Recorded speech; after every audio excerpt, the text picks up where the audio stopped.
अब आइए article number second, article number 2 of Indian constitution. ये क्या करता है?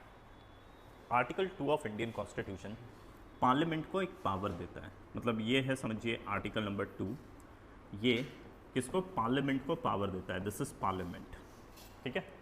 पार्लियामेंट के पास ये पावर, ये मेरे पास पावर नहीं है, होता तो मज़ा आ जाता, लेकिन ये क्योंकि आर्टिकल 2 ने मुझे नहीं दिया, ठीक है। ये आर्टिकल 2 ने किसको दिया है? पार्लियामेंट को पावर दिया है। और आर्टिकल कहाँ पर लिखा है? कॉन्स्टिट्यूशन। और कॉन्स्टिट्यूशन क्या है? सबसे सुप्रीम, वही जो बोलेगा वैसा ही होगा, ठीक है। तो उसने पार्लियामेंट को ये पावर दे रखा है। क्या करने का पावर? दो काम करने का पावर। क्या है वो दो काम? तो देखिए, to admit and to establish. अब ये टू एडमिट का मतलब क्या होता है? टू एडमिट का मतलब होता है to include, inclusion from outside, ठीक है। कोई हॉस्पिटल में जाकर एडमिट होता है, मतलब वो पहले हॉस्पिटल में नहीं था, बाहर से कहीं गया, जाके वहाँ एडमिट हो गया, ठीक है। तो बाहर से जाकर कोई एडमिट हुआ। वैसे ही इंडिया में एडमिट करना मतलब किसी को बाहर से इंडिया में जोड़ना, right. So any territory, any piece of land which was not the part of India, उसको इंडिया में जोड़ना, उसको कहा जाता है टू एडमिट, ठीक है।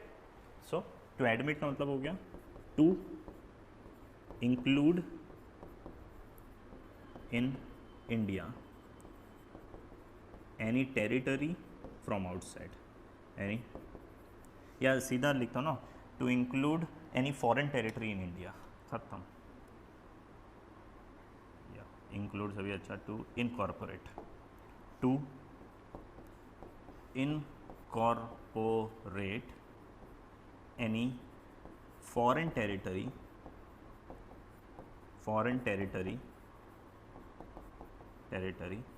इन इंडिया। समझ गए? इसका एक एग्जाम्पल, कई एग्जाम्पल है आपका, वो है सिक्किम, एक ले लीजिए, सिक्किम हो गया। इसके अलावा दमन एंड दीव, दादर नागर हवेली, पुडुचेरी, ये सब भी इंडिया का हिस्सा नहीं था। हमने उसको फ्रेंच लोगों से और पोर्तुगीज़ लोगों से, इन लोगों से लेकर इंडिया में जोड़ा। सिक्किम 1975 से पहले इंडिया का हिस्सा नहीं था, पता है ना। 1975 में इंडिया का वो पार्ट बना, ठीक है। तो ये पार्ट कैसे बनाया हमने? तो उसको एडमिट किया। ये करने का पावर किसके पास है? पार्लियामेंट के पास। और कौन सा आर्टिकल पार्लियामेंट को ये पावर देता है? आर्टिकल 2, ठीक है जी। सेकेंड चीज़ होता है, पार्लियामेंट को क्या पावर दिया है? To establish. इस्टेब्लिश का मतलब होता है कि कोई ऐसी टेरिटरी जो इंडिया का हिस्सा तो है लेकिन वो स्टेट नहीं है, उसको स्टेट बनाना, ठीक है।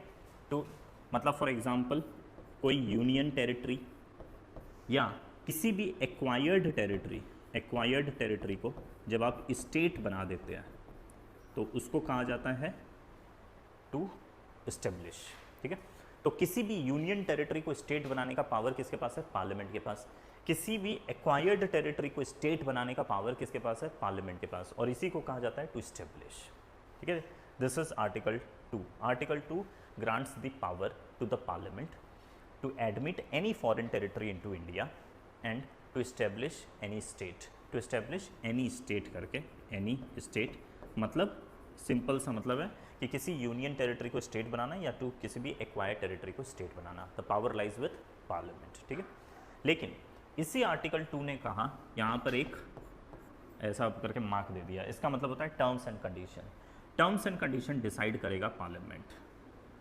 टर्म्स एंड कंडीशन कौन डिसाइड करेगा? पार्लियामेंट। मतलब इन लोगों को जोड़ने के टाइम पे, फॉर एग्जांपल सिक्किम, पता है जब सिक्किम को इंडिया में जोड़ा गया तो पार्लियामेंट ने बोला हम आपको जोड़ तो लेंगे लेकिन पूरा स्टेट नहीं बनाएंगे। तो बोला क्या करोगे? तो बोला पहले प्रोटेक्टोरेट स्टेट बनाएंगे, मतलब थोड़े से कुछ राइट्स होंगे वैसा करके। फिर बोला थोड़े दिन के बाद बोला कि अब प्रोटेक्टोरेट स्टेट से भाई अब हम आपको एसोसिएट स्टेट बनाएंगे, फिर उसके बाद फुल फ्लेज स्टेट बनाएंगे। मतलब हम आपको कितना इंक्लूड करेंगे, किन टर्म्स पर इंक्लूड करेंगे, ये सारा चीज़ कौन डिसाइड करेगा? पार्लियामेंट, ठीक है। So the condition has to be decided by whom? Parliament. यहाँ से क्लियर हुआ कि इंडिया कैसा है। इंडिया का फेडरेशन एक असिमेट्रिक फेडरेशन है, ठीक है। अच्छा, अब लगेगा फेडरेशन थोड़ी है, हम तो यूनियन है, लेकिन मैं फेडरेशन अब जो बात कर रहा हूँ ना वो इस सेंस में बोल रहा हूँ, एडमिनिस्ट्रेशन के सेंस में, एडमिनिस्ट्रेशन, ठीक है। अच्छा, एक चीज़ मैं और आपको अभी यहीं पे क्लियर कर दूँ। 3 शब्द होते हैं, एक होता है फेडरल, एक होता है फेडरल, एक होता है फेडरेशन, फेडरेशन, और एक होता है फेडरलिज्म करके, फेडरलिज्म। देखिए फेडरेशन क्या होता है ये आपको पता है। फेडरेशन का मतलब होता है, जनरली फेडरेशन आप शब्द यूज़ करते हैं दो सेंस में, एक ओरिजिन के सेंस में। तो जैसे आपको यूएसए पता चल गया, एग्जांपल यूएसए, इंडिया नहीं है। और कई बार हम फेडरेशन ये शब्द इसलिए भी यूज़ कर देते हैं हमारे एडमिनिस्ट्रेशन को शो करने के लिए, ठीक है, एडमिनिस्ट्रेशन को शो करने के लिए। ये शब्द का है, बस सिर्फ गेम है पूरे शब्द का, वहाँ पर हम इस कंटेक्स्ट में बात कर रहे थे। कई बार आप ये शब्द फेडरेशन इस्तेमाल कर सकते हैं एडमिनिस्ट्रेशन के भी सेंस में कि हमारा एडमिनिस्ट्रेशन। तो अब जैसे मैंने अभी थोड़ा देर पहले कहा था कि इंडिया इज़ असिमेट्रिकल फेडरेशन, तो मैं एडमिनिस्ट्रेशन के कंटेक्स्ट में बोल रहा हूँ, ठीक है। फेडरल क्या होता है? फेडरल याद रखिएगा, फेडरल आप कई बार ये शब्द गवर्नमेंट के लिए यूज़ करते हैं। कौन सा गवर्नमेंट? Central government. तो कभी भी आप न्यूज़पेपर में पढ़ेंगे कि फेडरल गवर्नमेंट, इंडिया की फेडरल गवर्नमेंट ने ये कहा, तो इंडिया की सेंट्रल गवर्नमेंट ने ये कहा, वो कहा, जो भी है। फेडरल ये शब्द सेंट्रल गवर्नमेंट के लिए यूज़ किया जाता है, ठीक है। और फेडरलिज्म क्या है? इज्म मतलब ideology, this is ideology. So federalism क्या है? Ideology of federation. फेडरेशन की आइडियोलॉजी को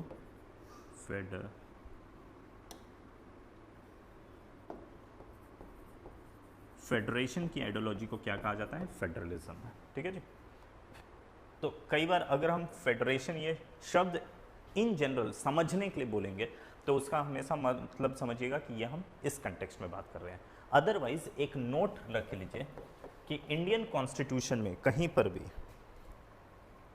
इंडियन कॉन्स्टिट्यूशन में कहीं पर भी फेडरेशन ये शब्द इस्तेमाल नहीं किया गया है। और जानते हैं क्यों नहीं किया? फेडरेशन टर्म को मेंशन नहीं किया गया। पूरा कॉन्स्टिट्यूशन पलट लीजिए, ये कहीं पर भी आपको ये शब्द नहीं मिलेगा। And the reason is very simple कि कोई इसको गलती से ओरिजिन ना समझ ले, राइट। नहीं तो अदरवाइज हमें यूज़ करना था, एडमिनिस्ट्रेशन के कंटेक्स्ट में हम जगह जगह पे यूज़ करने वाले थे, लेकिन कोई मिसयूज़ हो जाएगा, मतलब कोई गलत इंटरप्रिटेशन लगा लेगा। हमने लिखा है एडमिनिस्ट्रेशन के कंटेक्स्ट में, समझ लेगा कोई ओरिजिन के कंटेक्स्ट में। इसीलिए बी.आर. अम्बेडकर ने कभी भी ये फेडरेशन टर्म को मेंशन ही नहीं किया। पूरा कॉन्स्टिट्यूशन पलट लीजिए, आपको कहीं पर भी फेडरेशन ये टर्म मेंशन ही नहीं मिलेगा, ठीक है। और रीज़न उसका यही था, ठीक है। तो देखिए नाउ,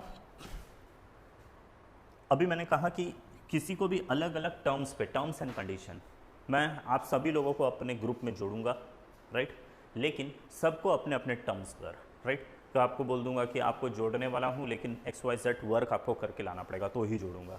दूसरे को बोलूँगा कि जोड़ूंगा, लेकिन भाई आप एक्टिव नहीं रहेंगे, आपको सिर्फ देखना है, right. You can not I mean right anything in the group, इस तरीके से।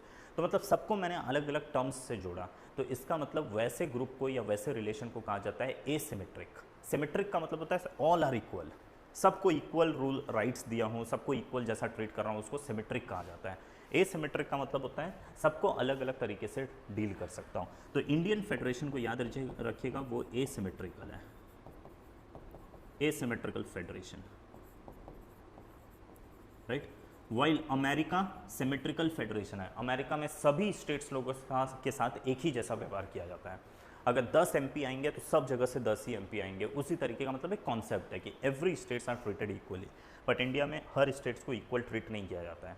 और क्यों नहीं किया जाता है? क्योंकि टर्म्स एंड कंडीशन डिसाइड करने के लिए पार्लियामेंट को छोड़ दिया गया है, और पार्लियामेंट सबके लिए अलग अलग टर्म्स एंड कंडीशन डिसाइड करता है। क्लियर?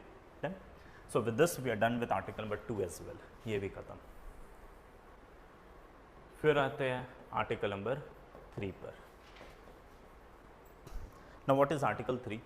तो article number 3 of Indian constitution, this again grants the power to the parliament. इसने पार्लियामेंट को पावर दिया है, ठीक है जी। क्या करने का पावर? तो 2 काम करने का पावर। वो 2 काम क्या है? पहला, टू क्रिएट न्यू स्टेट, ठीक है, to create new state, new state from existing state,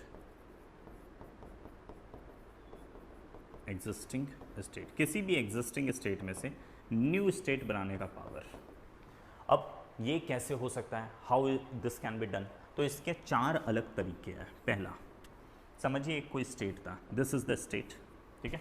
इस स्टेट में से एक इलाका को काटा और इसको एक नया स्टेट बना दिया, हुआ कि नहीं, स्टेट बना। फ्रॉम एग्जिस्टिंग स्टेट एक न्यू स्टेट बन गया ना, this is one way. Second way क्या हो सकता है, सेकेंड एक स्टेट पहले से एग्जिस्ट करता था, दूसरा भी स्टेट पहले से एग्जिस्ट करता था, इन दोनों को मिलाकर मैंने एक नया स्टेट बना दिया। नया स्टेट बनाया कि नहीं, फ्रॉम एग्जिस्टिंग स्टेट, राइट। ये दूसरा तरीका है। तीसरा तरीका क्या है, तीसरा तरीका है, समझिए ये एक स्टेट एग्जिस्ट करता था, ये भी एक स्टेट एग्जिस्ट करता था, दोनों का मैंने कुछ कुछ इलाका लिया, इसका भी कुछ इलाका, इसका भी कुछ इलाका, और दोनों को मिलाकर एक नया स्टेट बना दिया। एक और ये भी फ्रॉम एग्जिस्टिंग स्टेट है कि नहीं, देखिए ये लाइन जस्टिफाई हो रहा है, राइट। और एक और तरीका है कि कोई भी एक टेरिटरी था, कोई एक टेरिटरी है, उस टेरिटरी को मैंने स्टेट में, मतलब वो एक कोई भी स्टेट का कोई टेरिटरी जैसा, मतलब कोई एक ऐसा ही सेपरेट हिस्सा है जिसको मैंने स्टेट में कन्वर्ट कर दिया, नॉर्मल सा कोई हिस्सा है जिसको स्टेट में मैंने कन्वर्ट कर दिया है, ठीक है। So even this is from the existing state, यहाँ पर आपको स्टेट क्रिएट करने का पावर मिल गया।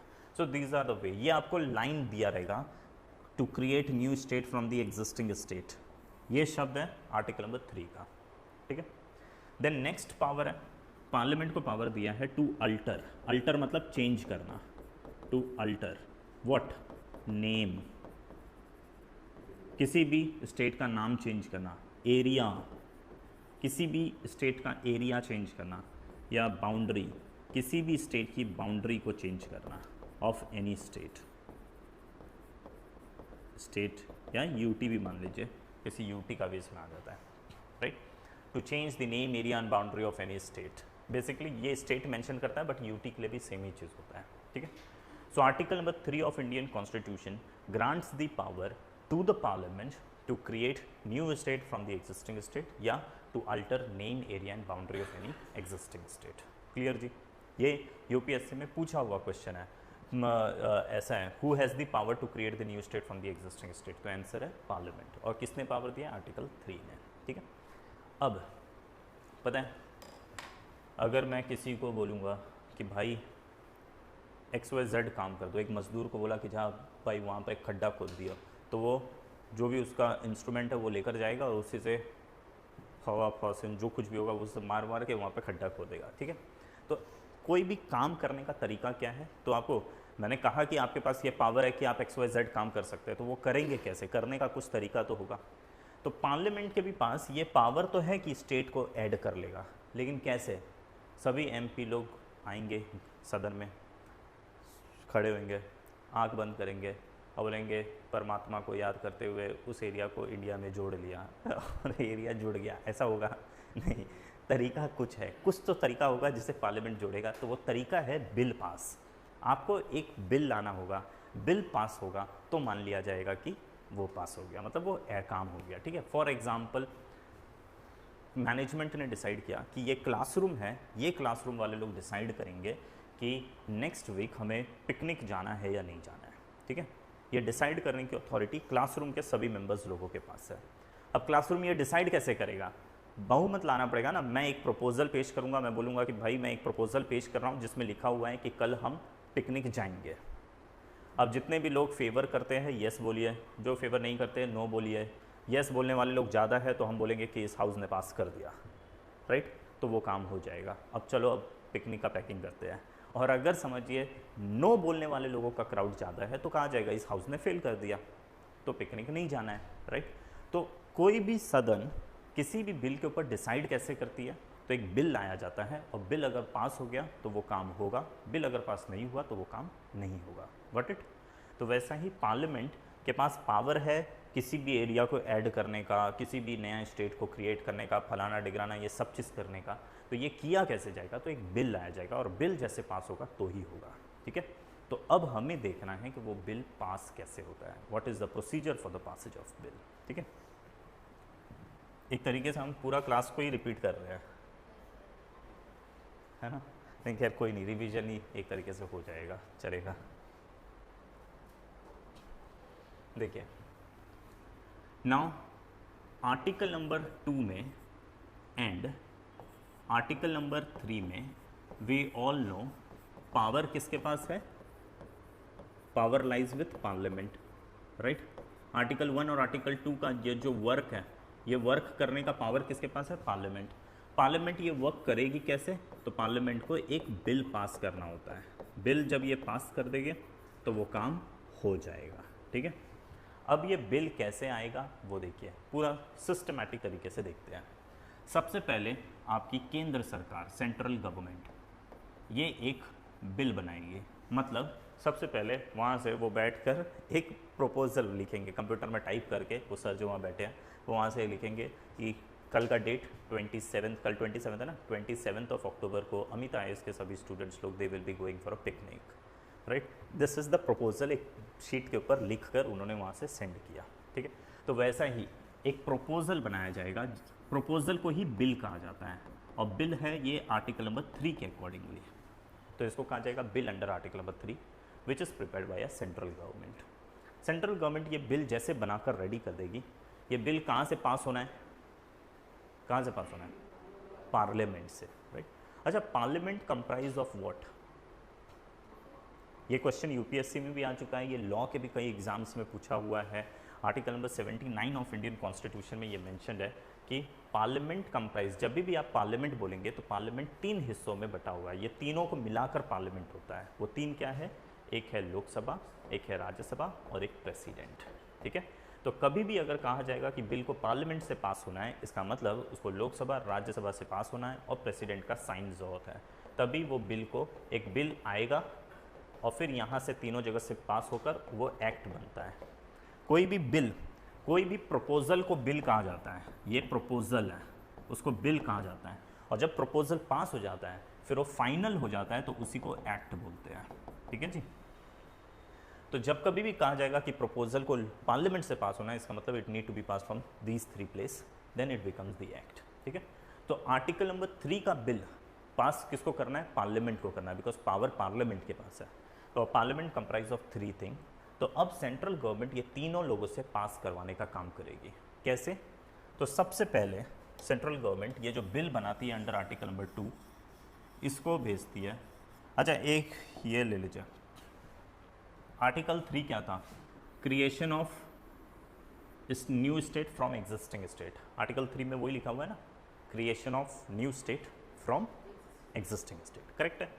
तो समझिए this is the existing state Maharashtra. इसी स्टेट को तोड़कर यहाँ से एक न्यू स्टेट हमें बनाना है विदर्भ, विदर्भ, ठीक है। विदर्भ नाम का एक नया राज्य बनाना है, न्यू स्टेट। तो इसी मामलों से रिलेटेड, इस पर्टिकुलर मैटर से रिलेटेड एक बिल बनाया जाएगा, ठीक है। किसने बनाया? Central government. और ये बिल कहाँ से पास होनी है? Parliament. Parliament comprise of Lok Sabha, Rajya Sabha and president. तो सेंट्रल गवर्नमेंट इसको सीधा पहले भेज देती है प्रेसिडेंट के पास, बोल देती है कि सर जी साइन कर दो जरा। ये सर जी पहले कहीं पर भी साइन करने को रेडी नहीं होता है, ठीक है, बोलता मैंने वहाँ से साइन करवा के लाओ तो ही मैं करूँगा, ठीक है। तो ये प्रेसिडेंट सबसे पहले साइन नहीं करेंगे, प्रेसिडेंट बोलेंगे 2 जगह से साइन करवा के लाओ, मतलब पास करवा के लाओ, तब मैं थर्ड पार्टी रहूँगा, आई will B signing the document, ठीक है।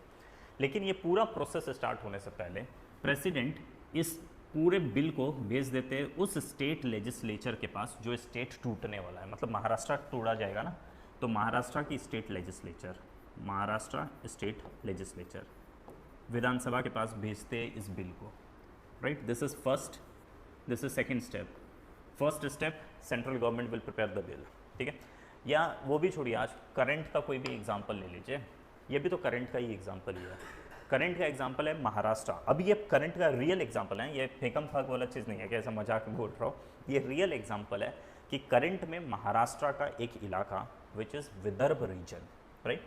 विदर्भ के रीजन में बहुत एजिटेशन चल रहा है, देयर इज़ अ डिमांड कि विदर्भ को महाराष्ट्र से अलग करो। रीज़न, विदर्भ में डेवलपमेंट बहुत कम है, अंडर डेवलप्ड एरिया है महाराष्ट्र का।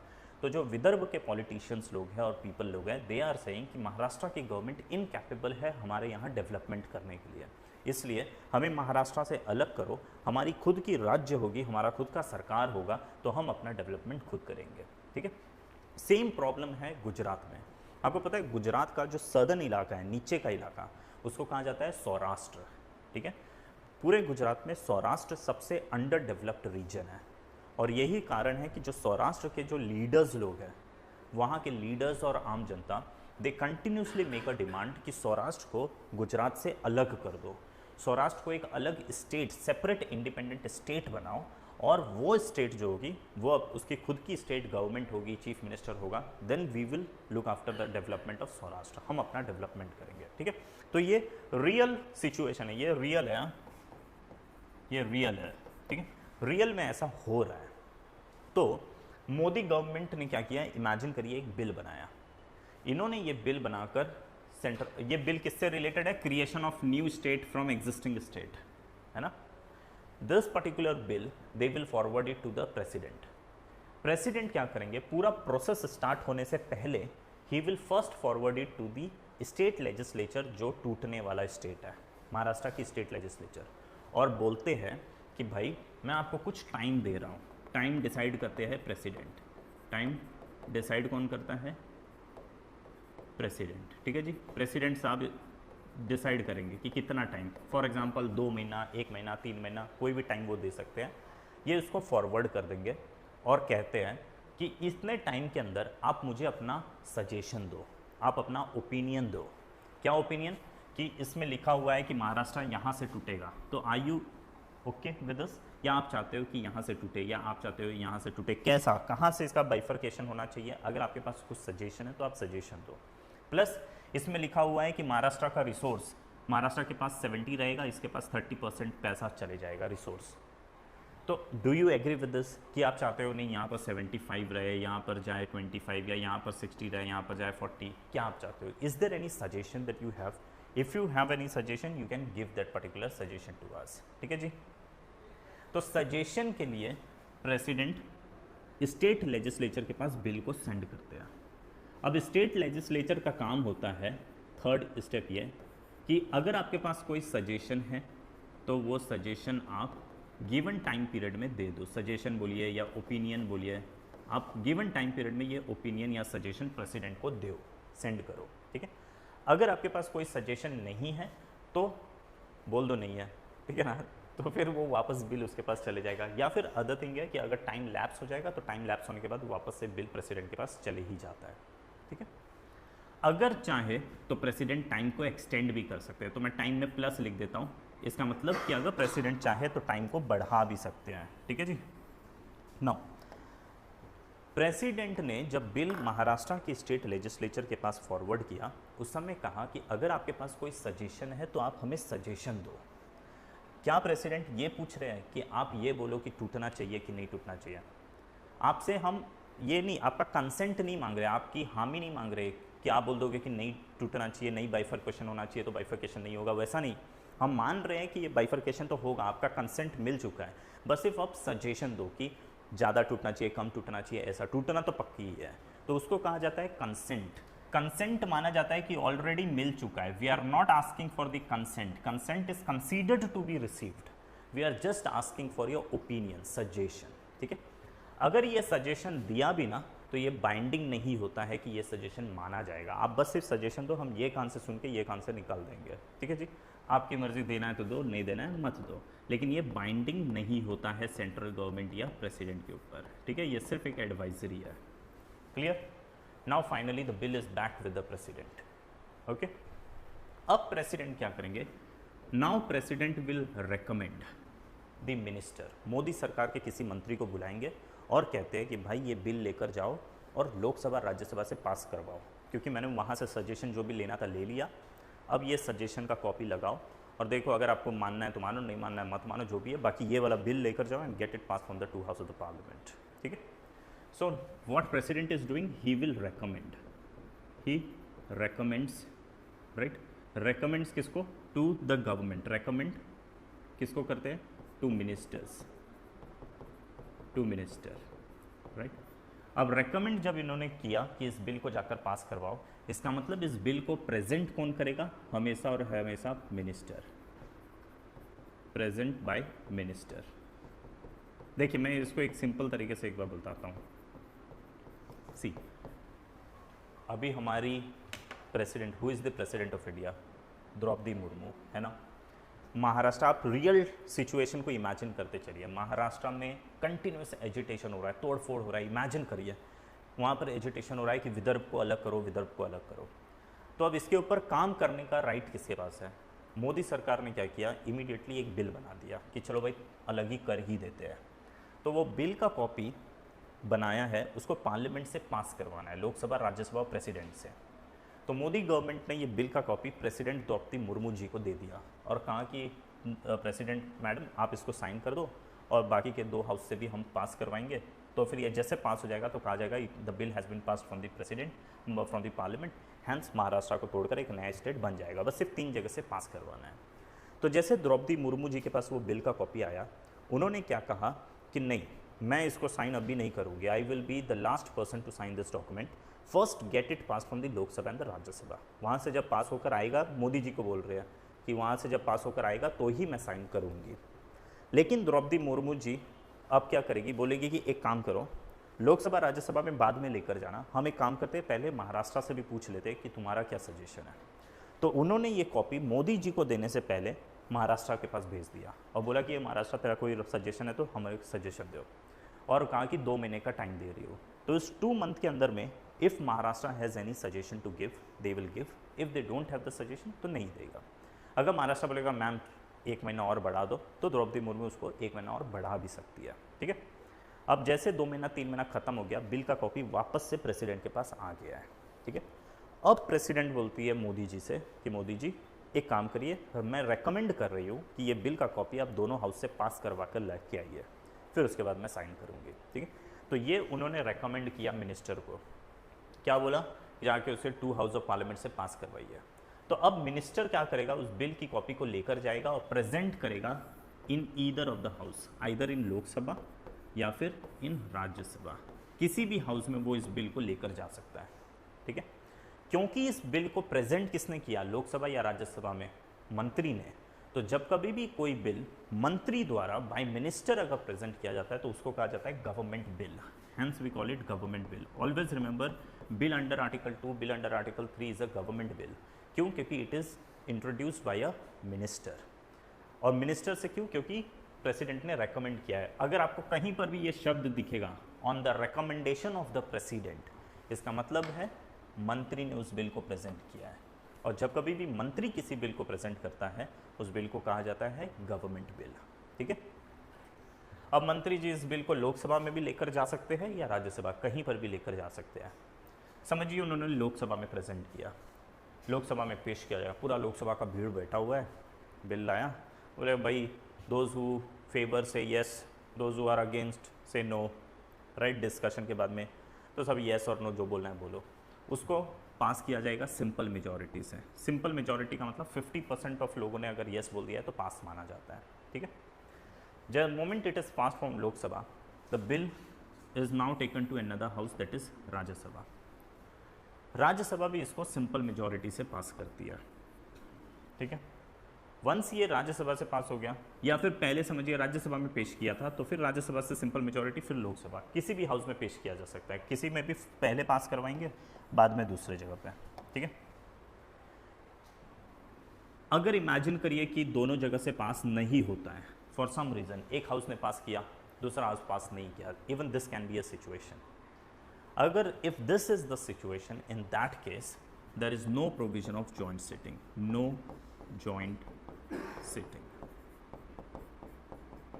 देखिए, आमतौर पे कोई भी प्रपोजल कल टेस्ट होना है, ये पूछा है। इमेजिन करिए कि 2 बैच है, ठीक है, यहीं पर 2 बैच है, कल टेस्ट होना है या नहीं होना है, ये हम डिसाइड करने वाले स्टूडेंट्स लोगों से पूछेंगे। इस बैच में पूछा, दिस इज बैच 1, इमेजिन करिए वो बैच 2 है। इस बैच में मोर देन 50% स्टूडेंट्स ने बोला यस होना चाहिए, तो माना जाएगा इस बैच में बिल पास हो गया। ठीक है, फिर मैं इस बिल की कॉपी को दूसरे हाउस में लेकर जाऊंगा, मतलब दूसरे बैच में, उस बैच में भी बोलूँगा कि भाई अब now this is the second batch जिसमें ये प्रपोजल आया हूँ, नाउ टेल मी, आप लोग इसको हाँ बोलते हो या ना बोलते हो। समझो वहाँ पर भी मोर देन 50% स्टूडेंट लोगों ने कहा यस, तो माना जाएगा उस हाउस बैच से भी पास हो गया। इसका मतलब कल टेस्ट होने वाला है। डन। या सेकेंड चीज़, आपके बैच में जब मैंने पूछा, तो आप लोगों ने कहा कि हाँ कल टेस्ट होना चाहिए, यू पास्ड द प्रपोजल। जब सेम प्रपोजल मैं सेकंड बैच में लेकर जाता हूँ, बैच 2 में, तो वहाँ पर मेजॉरिटी ऑफ लोगों ने बोला नहीं नहीं नहीं, कल टेस्ट तो नहीं चाहिए बाबा, नो को, ठीक है। तो वो बैच में फेल हो गया प्रपोजल, ठीक है। अब क्या होगा, मैनेजमेंट बोलेगा एक काम करते हैं, एक हाँ बोल रहा है, एक ना बोल रहा है, अब क्या करें, अपना एक काम करते हैं, बड़ा सा ऑडिटोरियम रूम है, दोनों बैच वाले को इकट्ठा वहाँ पे बुलाते हैं और वहाँ पर इकट्ठा सबसे पूछवाएंगे कि हाँ बोलते हैं या ना। ज़्यादा अगर हाँ बोल दिया तो करवा देंगे, अगर ज़्यादा लोगों ने ना बोल दिया तो नहीं होएगा, ठीक है। तो उसको ही कहा जाता है जॉइंट सिटिंग, ठीक है। ये हुआ टेस्ट के केस में।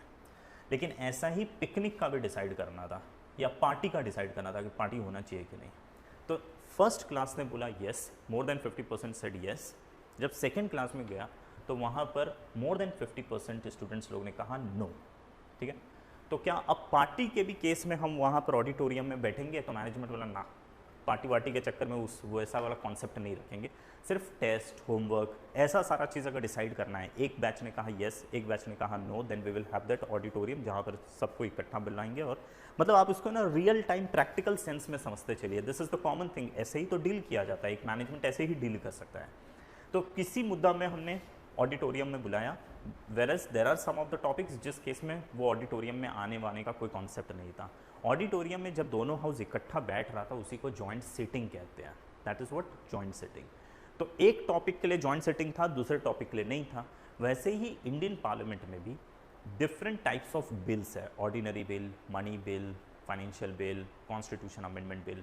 देर are some of the bills जिसके केस में जॉइंट सिटिंग का कॉन्सेप्ट है। अगर एक हाउस ने पास किया, दूसरा हाउस पास नहीं करता है तो जॉइंट सिटिंग होगा। Whereas there are some of the bill जिसके केस में there is no such concept of joint sitting. तो ये वाला जो बिल है इसके केस में जॉइंट सिटिंग का कॉन्सेप्ट नहीं है। ऐसा क्यों? क्योंकि ये बिल एक कॉन्स्टिट्यूशन अमेंडमेंट बिल है। रीज़न क्या रीज़न है? क्योंकि ये बिल एक कॉन्स्टिट्यूशन अमेंडमेंट बिल है। It is a constitution amendment bill. This is the reason इस बिल के केस में there is no provision of joint sitting, क्योंकि कॉन्स्टिट्यूशन अमेंडमेंट बिल के केस में जॉइंट सिटिंग नहीं होती है। ऑर्डिनरी बिल के केस में जॉइंट सिटिंग होती है। देखिए प्रोपोजल है ना, what is bill? Bill is nothing but a proposal which need to be pass from the parliament. Proposal को हमने 4 कैटेगरी में बांट दिया है। एक ऑर्डिनरी प्रोपोजल यानी ऑर्डिनरी बिल, एक मनी से रिलेटेड है तो मनी बिल, एक फाइनेंशियल वो भी मनी से रिलेटेड है लेकिन थोड़ा सा फ़र्क है दोनों में, फाइनेंशियल बिल, और एक होता है constitution amendment bill. Indian parliament में सिर्फ 4 ही तरीके का बिल होता है। कोई भी बिल आप सुनते हैं ना, ये बिल पास किया, वो बिल पास किया, उन बिल को इन्हीं 4 कैटेगरी में बांटा जाता है, ठीक है। ऑर्डिनरी बिल में अगर एक हाउस ने पास किया, दूसरा हाउस पास नहीं करता है तो there is a concept of joint sitting. Joint sitting बुलाओ और फिर देखते हैं। मनी बिल के केस में अगर एक हाउस ने पास किया, दूसरे हाउस ने पास नहीं किया, तो ये दूसरा हाउस है राज्यसभा, और राज्यसभा का कोई भाव नहीं है मनी बिल के केस में, जो ये बोलेगा वही होगा। हैंस इसमें जॉइंट सिटिंग की कोई रिक्वायरमेंट ही नहीं है। तो यहाँ पर जॉइंट सिटिंग नहीं होता है, इसमें जॉइंट सिटिंग होता है। यहाँ पर जॉइंट सिटिंग होता है, there is a concept of joint sitting. लेकिन कॉन्स्टिट्यूशन अमेंडमेंट बिल के केस में जॉइंट सिटिंग का कोई कॉन्सेप्ट ही नहीं है। अगर एक ने हाँ बोला, दूसरे ने ना बोला तो काम नहीं होगा। अगर उसने ना बोला और दूसरे ने हाँ बोला तो भी काम नहीं होगा। यहाँ पर दोनों को ही हाँ बोलना ज़रूरी है तो ही काम होगा। जॉइंट सिटिंग का कोई कॉन्सेप्ट नहीं है, ठीक है। तो इस वाले बिल के केस में there is no concept, no provision of joint sitting, ठीक। अब देखिए बहुत इन्फॉर्मेशन लगेगा, जॉइंट सिटिंग भी आ गया, ये आ गया, वो आ गया, दुनिया भर का। लेकिन जैसे जैसे आपका स्टडीज़ थोड़ा सा प्रोग्रेस करते रहेगा, इन्फॉर्मेशन आपके पास बहुत सारा आता रहेगा, तब आपको पता चलेगा है तो ये बहुत हल्का हल्का चीज़ है ना, है बड़ा सिंपल चीज़। जब भी आप फर्स्ट टाइम पढ़ेंगे तो मे बी शायद उस समय ये इन्फॉर्मेशन ज़्यादा लगेगा कि बहुत ज़्यादा है। But the moment you do the study, the moment you do revision, और जैसे जैसे आपके स्टडीज़ प्रोग्रेस करते हुए आगे आगे बढ़ता रहेगा, तब आपको पता चलेगा एक ही इन्फॉर्मेशन रिवॉल्व हो रहा है, हर जगह आ रहा है, ठीक है। तो ये सारा चीज़ बहुत सिंपल है, फर्स्ट टाइम पे मे बी शायद टफ लग सकता है। So why there is no joint sitting in the case of this bill? Because this particular bill is a what? It is a constitution amendment bill. तो अगर ये bill pass नहीं हुआ तब तो लटक जाएगा, लेकिन अगर इमेजिन करिए दोनों जगह से पास हो गया, फिर मंत्री जी इस बिल का कॉपी लेकर आएंगे किसके पास? प्रेसिडेंट के पास। अब प्रेसिडेंट को बोलेंगे कि मैडम वो दोनों जगह से पास करवा दिया है, टेंशन नहीं, अब आप साइन कर दो, राइट। अब प्रेसिडेंट के पास जब ये बिल का कॉपी आया, प्रेसिडेंट क्या कर सकते हैं, असेंट देंगे या फिर वीटो। वीटो का मतलब साइन नहीं देंगे, साइन करना है या नहीं करना है। अगर उन्होंने साइन किया तो ये एक्ट बनेगा, अगर नहीं किया तो नहीं बनेगा। लेकिन इंदिरा गांधी ने 24th कॉन्स्टिट्यूशन अमेंडमेंट एक्ट 1971 के थ्रू ये कह दिया था कि आपको सिर्फ साइन करना ही पड़ेगा, ये ऑप्शन ही खत्म कर दिया। तो कॉन्स्टिट्यूशन अमेंडमेंट बिल के केस में प्रेसिडेंट के पास बिल को साइन नहीं करने का ऑप्शन ही नहीं होता है। You have only one thing to do, that is you have to give the sign, right. और ये किया था 24th कॉन्स्टिट्यूशन अमेंडमेंट एक्ट के थ्रू पार्लियामेंट ने, जब इंदिरा गांधी की गवर्नमेंट थी, ठीक है जी। और जैसे प्रेसिडेंट साइन कर देंगे उसी के साथ ये बिल को माना जाएगा पास हो गया, ये बिल एक्ट बना। और वो जो काम था, क्या काम था, महाराष्ट्र को 2 पार्ट में बांटा जाएगा, ये काम हो जाएगा। नहीं करना ही पड़ेगा, मैंडेटरी हो गया है। 71 से पहले उनके पास ऑप्शन था कि आप नहीं भी करना चाहे तो नहीं कर सकते, लेकिन अब ये मैंडेटरी है। और अगर ये आपने नहीं किया तो वॉयलेशन ऑफ कॉन्स्टिट्यूशन मान लिया जाएगा और इम्पीचमेंट मोशन मोदी जी तुरंत निकालने की प्रक्रिया शुरू कर देंगे कि अब घर जाओ, ठीक है। So this is article number 2 of Indian constitution. हाँ सॉरी, हाँ आर्टिकल 3 ऑफ इंडियन कॉन्स्टिट्यूशन से रिलेटेड जो बिल पास होता है वो ऐसे होता है। आर्टिकल 2 में भी बिल सेम यही प्रोसीजर को फॉलो करता है, बस सिर्फ 2 और 3 ये जो स्टेप है ये स्किप हो जाता है, राइट। सो क्या बोल रहे हैं, हाँ यहाँ पे प्रेसिडेंट से डायरेक्ट इधर आ जाता है, वो वाला 2 और 3 वाला स्टेप स्किप हो जाता है, ठीक है। इन case of bill under article 2, article 2 same procedure is followed except step 2 and 3, ये 2 and 3 which are skipped,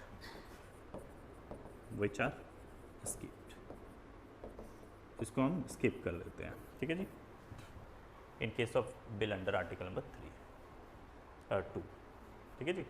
और ये जो आप देख रहे हैं ना, ये बहुत ही इंपॉर्टेंट है, आपके एग्जाम में पूछता है। आप प्रीवियस ईयर क्वेश्चन पेपर खोलिएगा, इंडियन कॉन्स्टिट्यूशन में कहा जाता है, मतलब फर्स्ट पार्ट में article 1 and article 3, these 2 articles are very important article from prelims as well as from mains point of view. और आर्टिकल 3 में ये जो आप प्रोसेस देख रहे हैं, ये प्रोसेस भी इंपॉर्टेंट है, ठीक है। अच्छा, प्रेसिडेंट के पास वीटो पावर क्यों नहीं है, क्योंकि because bill is a constitution amendment bill, because bill is a constitution amendment bill. 24th constitution amendment act 1971 के थ्रू पार्लियामेंट ने कहा था कि कॉन्स्टिट्यूशन अमेंडमेंट बिल के ऊपर it is mandatory for the president to give the assent, ठीक है जी। अब एग्जाम में क्या पूछता है, पहला चीज, bill under article number 2 and article number 3 is option A ordinary bill, option B money bill, option C financial bill, option D constitution amendment bill. कौन सा बिल है? Bill under article number 2 and article number 3, these are ordinary bill, money bill, financial bill या constitution amendment bill? Constitution amendment bill, ठीक है। Second पूछेगा, in case of article bill under article number 2 there is a provision of joint sitting, ये statement right है या wrong है? Is there a provision of joint sitting? No, joint sitting नहीं होगा, है ना, नो जॉइंट सिटिंग, ठीक है। देन उसके बाद में which constitution amendment act made it mandatory for the president to give his assent to the constitution amendment bill passed by the 2 houses of the parliament? It is 24th Constitution Amendment Act of 1971। आपको एक statement दे देगा, सी अभी UPSC का ये tendency हो गया है, वो बोलेगा करेक्ट स्टेटमेंट को आइडेंटिफाई करो। ये क्वेश्चन का हेडिंग है कि करेक्ट स्टेटमेंट आइडेंटिफाई करो। 4 अलग अलग जगह से स्टेटमेंट, जरूरी नहीं है कि इसी टॉपिक का होगा, 4 अलग, इसका 2 और 2 कहीं और का, और फिर ऑप्शन आएगा A B C D, 1 and 2 is correct, 3 and 4 is correct, 1, 3 and 4 is correct, all of the above is correct, find करिए। तो आपको एक एक स्टेटमेंट पता होना चाहिए अभी के हिसाब से, ठीक है जी। हाँ जी, है ना। तो देखिए क्वेश्चन क्या क्या बनेगा। पहला, who has the authority to who has the authority to create the new state out of existing state, तो पार्लियामेंट, ठीक है। देन सिमिलरली फिर ये आएगा कि हाँ, the bill under article number 3 of Indian constitution do not require the recommendation of the president for its introduction in the parliament, right या wrong? Do not require recommendation, right या wrong statement? हाँ जी, false, because it requires the recommendation, ठीक है।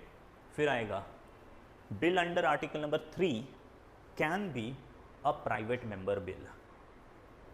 नहीं, देखिए bill दो तरीके का होता है। अगर कोई मंत्री पेश करता है तो गवर्नमेंट बिल या उसको पब्लिक बिल भी बोलते हैं, और मंत्री को छोड़कर कोई दूसरा एमपी अगर प्रेजेंट करता है तो उसको प्राइवेट मेंबर बिल बोलते हैं। ये बिल क्योंकि रिकमेंडेशन पर आता है, जो भी बिल प्रेसिडेंट के रिकमेंडेशन पे आता है उसको मैंडेटरी है कि सिर्फ मंत्री ही पेश करेगा, और मंत्री पेश करेगा तो गवर्नमेंट बिल है, not a private member bill. तो bill under article number 2 and article number 3, क्या ये प्राइवेट मेंबर बिल हो सकता है? नहीं हो सकता, ठीक है जी। Now bill under article number 3 of Indian constitution can need to be introduced only in Lok Sabha, either house में इंट्रोड्यूस होगा, नॉट ओनली, और यहाँ पर भी कहीं पर भी। Bill under Article number 3 of Indian Constitution need to be passed by special majority as provided in Article number 368 of Indian Constitution because it is a Constitution Amendment Act. Statement सुनिए फिर से, the bill under Article number 3 of Indian Constitution need to be passed by special majority because it is a Constitution Amendment Bill, मतलब need to be passed by special majority provided in Article number 368 because it is a Constitution Amendment Bill. False है, क्योंकि ये simple majority से पास हो रहा है, ठीक है, नॉट स्पेशल मेजॉरिटी। भले ये कॉन्स्टिट्यूशन अमेंडमेंट बिल है एकदम सही, लेकिन it need to be pass by simple majority, not the special majority, है ना। तो यही स्टेटमेंट में से कुछ भी उठा के पूछ देगा। Bill under article there is a provision of joint sitting, एक स्टेटमेंट होगा, there is a provision of joint sitting in case of passage of bill under article number 3, false या true? False, because there is no joint sitting, और reason क्या है? Because it is a constitution amendment bill, है ना। तो ये इसके साथ समाप्त हुआ हमारा आर्टिकल 3 का प्रोसीजर। देखें, हाँ जी, 1 हो गया पूरा, 2 हो गया पूरा, 3 हो गया पूरा। ये दोनों का पावर पार्लियामेंट के पास था, तो पार्लियामेंट ये पावर का एक्सरसाइज कैसे करती है? बिल पास करके। तो वो बिल पास करने का प्रोसीजर भी हमने देख लिया, ये कैसे किया जाता है, ये कैसे किया जाता है, ठीक है जी। Now we have article number 4 of Indian constitution, ठीक है। देखिए, पहले तो मैं सिंपल तरीके से बता देता हूँ, क्योंकि ये बहुत ही छोटा है, तो इसको जैसा बेयर एक्ट में सेम टू सेम लाइन लिख लेते हैं, लेकिन समझने के लिए समझिए क्या है। आर्टिकल 4 ऑफ इंडियन कॉन्स्टिट्यूशन ये कहता है कि bill under article number 2, article 2 and article number 3, bill under article 2 and article 3, ये दोनों बिल को मतलब ये दोनों बिल को सिंपल मेजॉरिटी से पास किया जाएगा, ठीक है, सिंपल मेजॉरिटी से पास किया जाएगा। And do not require to follow procedure mention in article 368। मतलब हमने वहाँ पर बिल को, भले ये कॉन्स्टिट्यूशन अमेंडमेंट बिल था, दिस पर्टिकुलर बिल कहाँ गया? इधर गया, ये था ना, हाँ, ये बिल कॉन्स्टिट्यूशन अमेंडमेंट बिल है, लेकिन कॉन्स्टिट्यूशन अमेंडमेंट बिल हमने सिंपल मेजॉरिटी से पास किया, स्पेशल मेजॉरिटी से नहीं। ऐसा क्यों किया? ये इसलिए क्योंकि आर्टिकल नंबर 4 कहता है ऐसा करो। This is only because of article number 4, ठीक है। बस आर्टिकल 4 मेन आपको यही बोलता है। ये क्या बोलता है? The bill under article number 2 and article number 3 need not to follow the procedure mention in article number 368। इसका मतलब अगर 368 का प्रोसीजर फॉलो नहीं करेगा, इसका मतलब भैया सिंपल मेजॉरिटी वाला प्रोसीजर फॉलो करेगा। पहले तो ये भी कन्फ्यूजन था, ये पहले अगर आप देखेंगे तो कन्फ्यूजन था कि ये वाला bill under article number 2 and article number 3 जो 368 के प्रोसीजर को फॉलो नहीं करता है, is it a constitution amendment bill और एन ऑर्डिनरी बिल? कौन सा बिल है? ये तो 2014 में जब आंध्र प्रदेश में से तेलंगाना बना, उस समय जाकर पहली बार क्लियर हुआ था, क्लैरिटी के साथ सबको पता चला कि it is a constitution amendment bill to be passed by simple majority, first category में फॉल करता है। And not under this two category, ठीक है। So this is in the simple way. अब मैं आपको इसका बेयर फॉर्म ही डायरेक्ट बोलता हूँ, वो बेयर फॉर्म में भी लिख लीजिएगा, बट अदरवाइज इसका मतलब सिर्फ इतना ही है, ठीक है।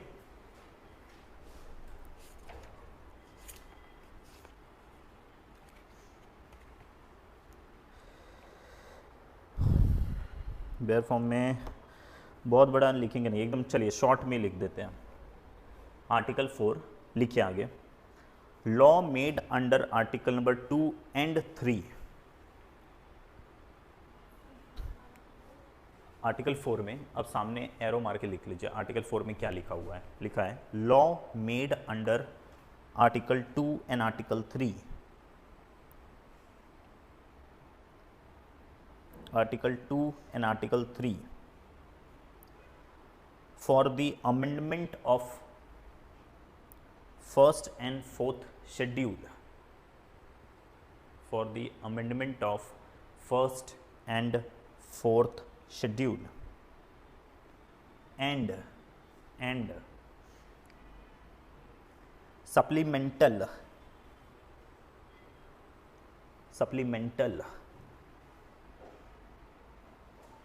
और इंसिडेंटल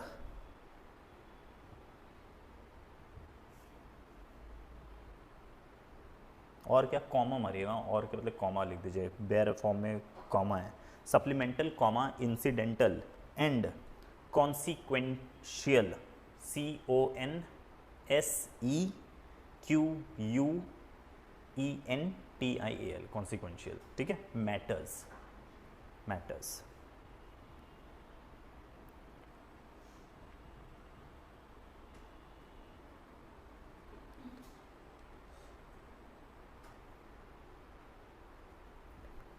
इसमें अब नेक्स्ट लाइन में लिख लीजिए, सच लॉ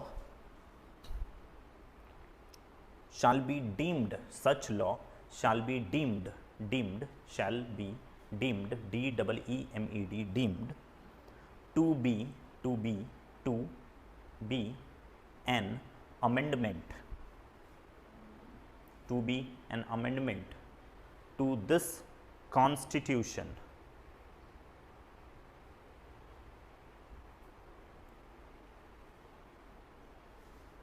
अच्छा ये स्टेटमेंट सेकंड क्या लिखे है फिर से, सच के आगे नो लिखिए, नो सच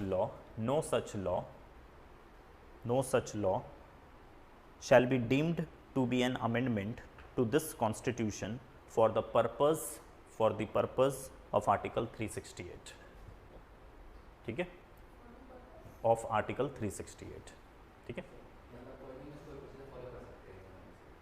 नहीं देखिए, नो सच लॉ, इस सेकेंड स्टेटमेंट देखिए, no such law shall be deemed to be an amendment of the constitution for the purpose of article 368। इसका मतलब कोई भी ऐसा लॉ, इसे जो अमेंडमेंट ऑफ कॉन्स्टिट्यूशन के लिए है, कॉन्स्टिट्यूशन में अमेंडमेंट कर रहा है इसलिए constitution amendment act, shall be for the purpose of 368। इसका मतलब होता है need not to follow that procedure mention in article 368। ये 368 का अमेंडमेंट बिल नहीं माना जाएगा, shall not be consider to be a bill under article 368।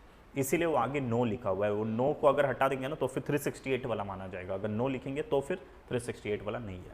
अब इसको एकदम सिंपल, वो तो है उसका कॉन्स्टिट्यूशनल टर्म, अब सिंपल तरीके से देखा जाए तो bill under article number 2 and bill under article number 3, ठीक है, ये दोनों बिल का एक इसका बाय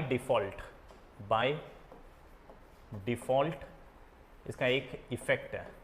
इफेक्ट क्या है कि जब भी आप bill under article 2 and article number 3 change करेंगे पास, तो उसका इफेक्ट है कि schedule number 1 and schedule number 4 ये दोनों में अमेंडमेंट हो जाता है, ना भी चाहते तो भी हो जाता है, अमेंडमेंट हो जाता है।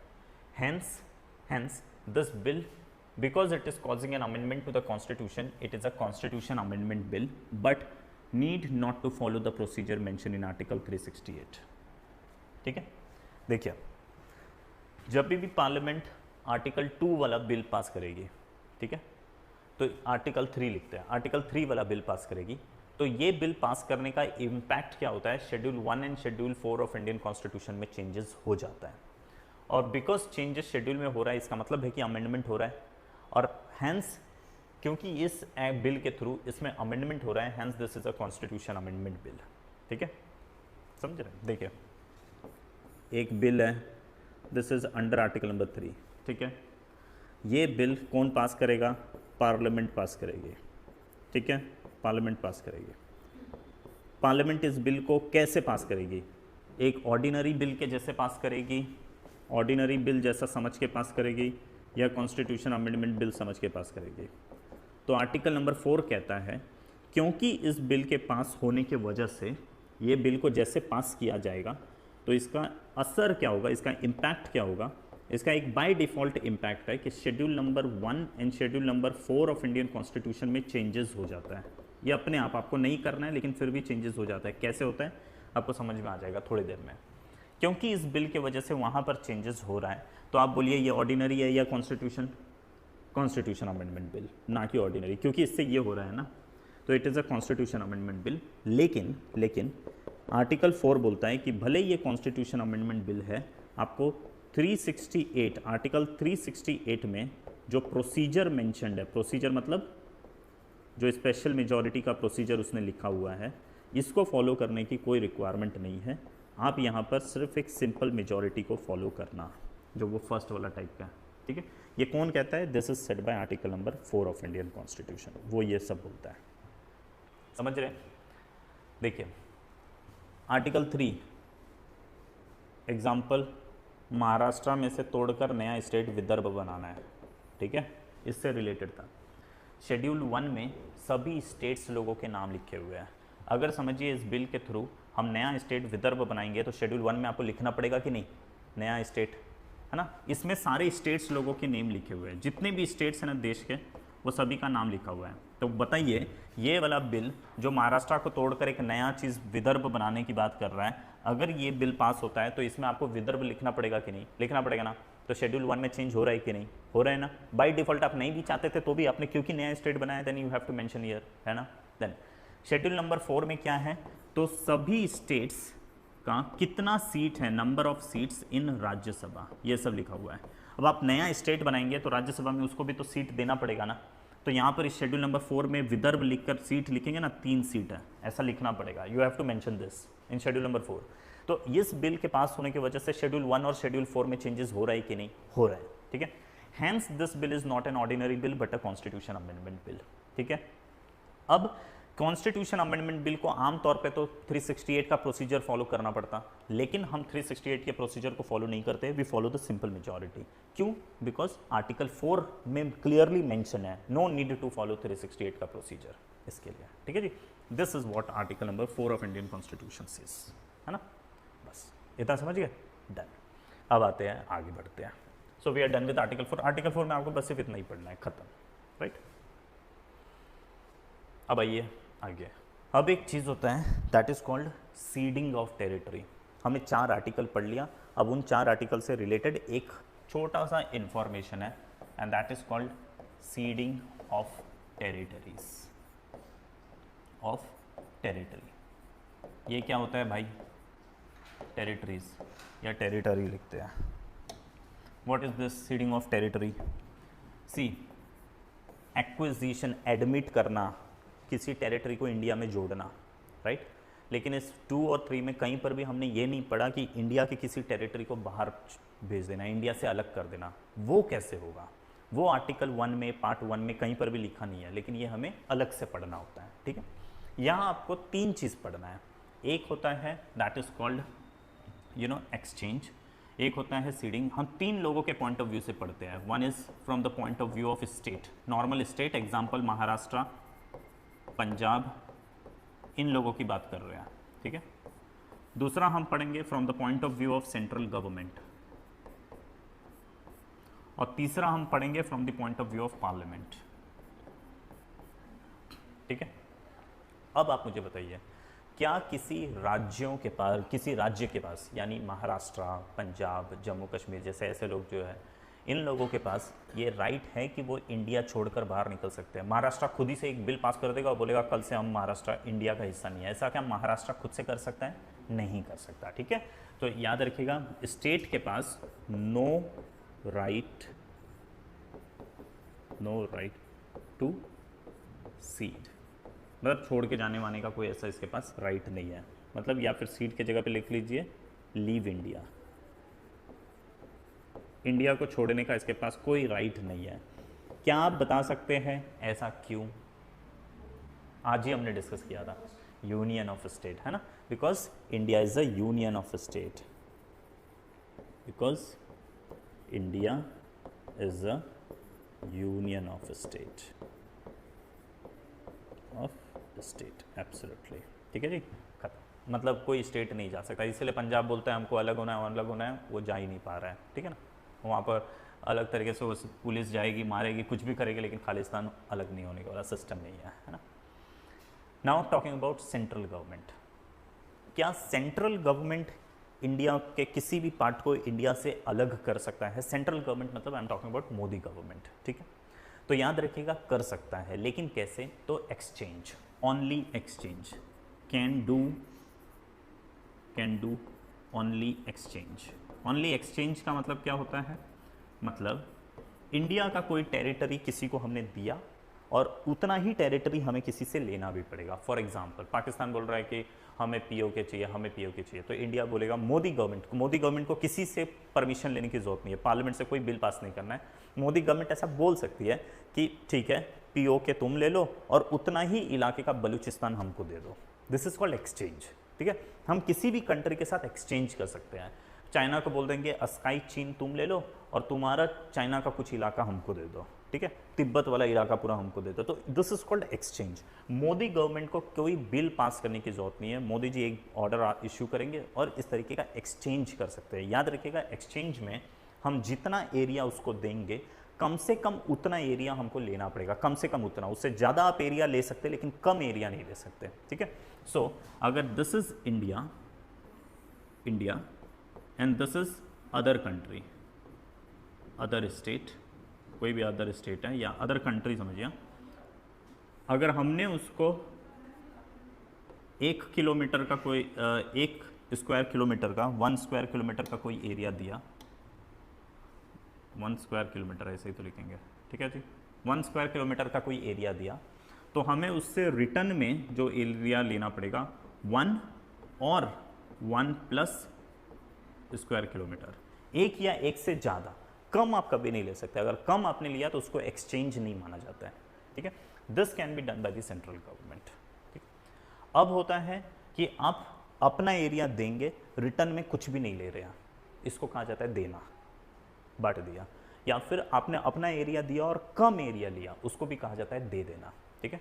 यानी इंडिया अपना कोई एरिया किसी को दे रहा है, XYZ कोई भी एरिया दूसरे को दे दिया और दे दिया, ठीक है जी, अपना एरिया किसी को दिया, ये अदर स्टेट है, अदर स्टेट मतलब अदर कंट्री, कोई भी अदर कंट्री वंट्री कुछ भी होगा, अपना एरिया उसको दे दिया और रिटर्न में कुछ भी नहीं लिया, राइट।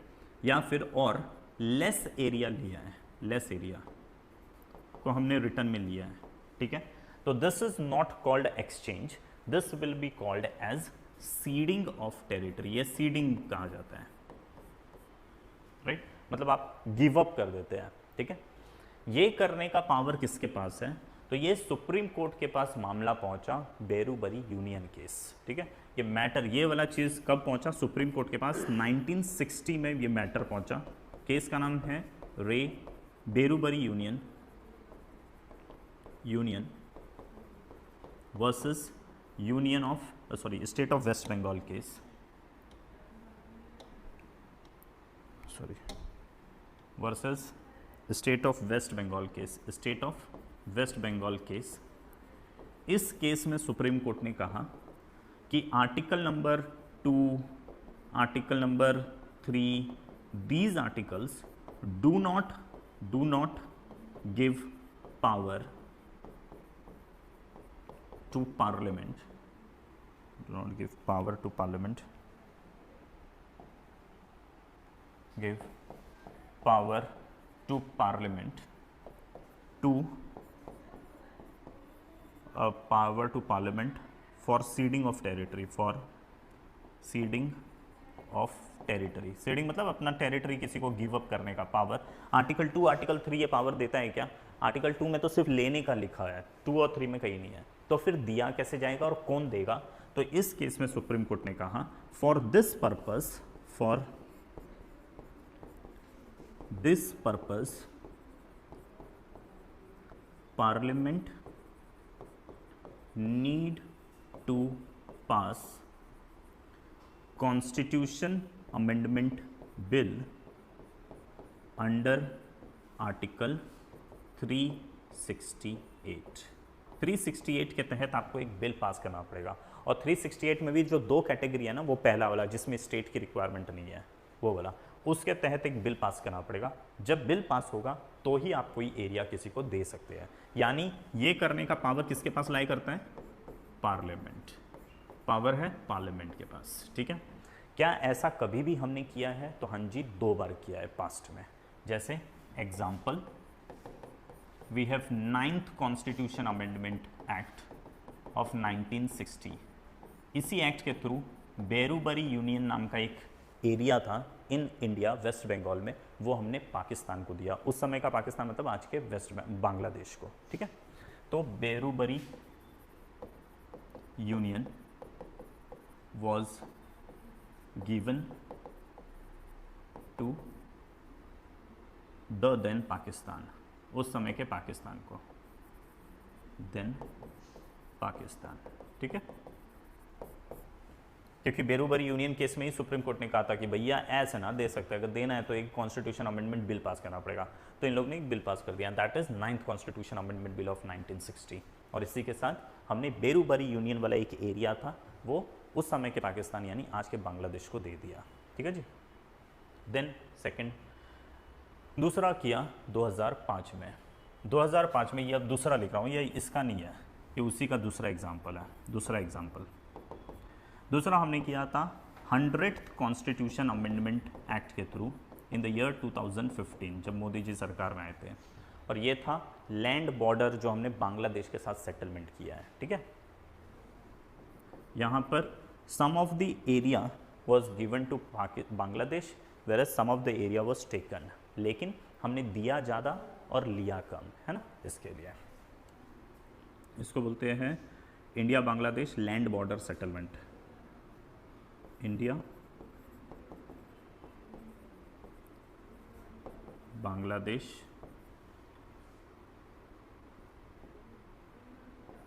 लैंड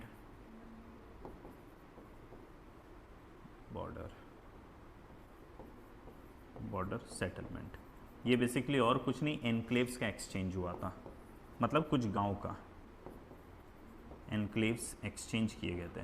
लेकिन भले शब्द यूज़ किया जाता है एनक्लेव्स एक्सचेंज, कुछ गांव दिए कुछ गांव लिए, लेकिन फिर भी एक्सचेंज की कैटेगरी में फॉल नहीं करता है, इस कैटेगरी में फॉल करता है। रीज़न ये है कि हमने कम गांव लिया और ज़्यादा गांव दिया था, ठीक है। तो ज़्यादा एरिया आपने दे दिया, कम एरिया लिया, तो वो इस कैटेगरी में फॉल करता है, ठीक है जी।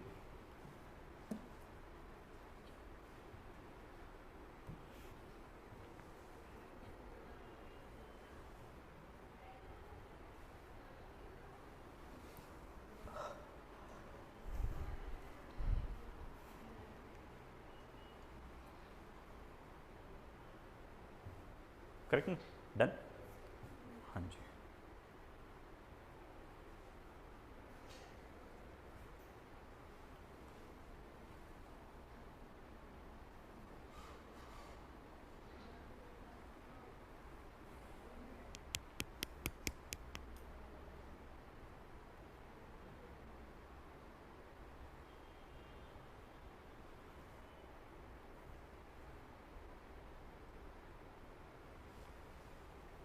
तो एक ये छोटा सा heading, we are done with this particular heading, that is ceding, कैसे स्टेट दिया जाएगा, एरिया लिया जाएगा ना, क्या किया जाएगा, वो सारा चीज़।